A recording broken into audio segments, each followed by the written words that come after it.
Hello, Harriet. My name's Joe Casey. I'm from a little tropical island just outside Newcastle called Wallsend. I love being from Wallsend, but it is the kind of place that has multiple pubs with a sign outside that says, friendly atmosphere. And you're like, I didn't fucking doubt you before. I love being from Wallsend, but it is the kind of town where people share missing dog posts from other places. They'll be like, shared hunt, Wallsend. And then the original person will be like, gracias. I get the train a lot. I love getting the train. Not in like a pretend to be autistic to become famous way.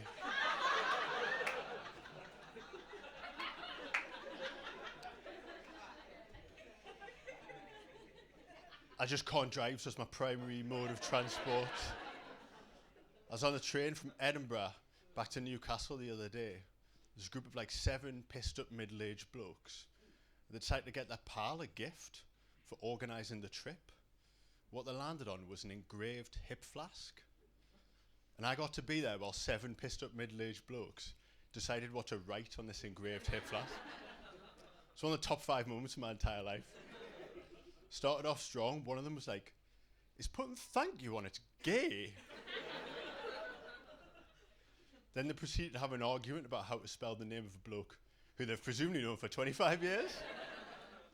They were like, is it Davy with an I-E or Davy with a Y? Got his Facebook up, they're like, just says David, fuck's sake. What they landed on the end, what they landed on was beautiful. It was, cheers, Davy. From the lads, cheers.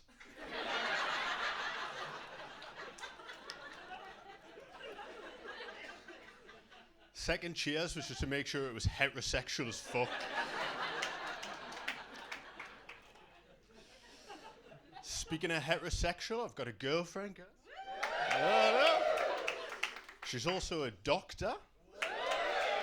I know, you wouldn't fucking expect that, would you? Quite a funny little yin and yang when your girlfriend's a doctor and you're like a fucking idiot. Like, we can both get you for ketamine, but from very different sources.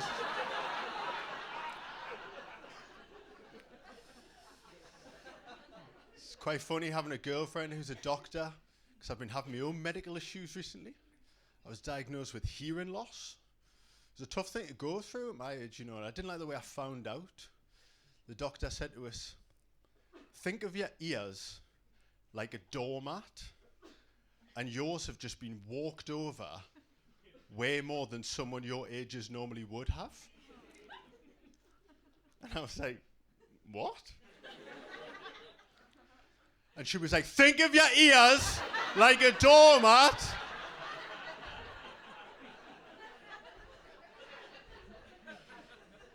And I was like, yeah, I get you now, thanks, yeah. I love drugs, that's another thing about me, I love drugs. I'm worried about loving drugs, so, you know, I'm not worried about now, like I'm worried about the future. Because if you love drugs now, you will have ice baths at some point in the future. That's the trajectory that you're on. You see these guys and they're like, I used to stay up all night doing gear. And now I get in the bath and it's fucking freezing. I don't have a problem with that. It's just like when they say, it actually releases 3 times the dopamine of cocaine. No, it fucking doesn't. Don't get us wrong, but I've never rang an Albanian bloke at 3 in the morning.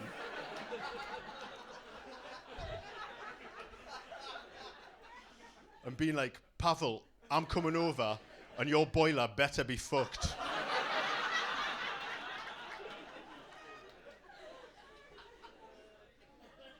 I nearly fell for it the other day, I got in the shower before it had warmed up properly, and I was like, this is fine. I was like, no, you're becoming one of them. Got out and did a line of gear immediately.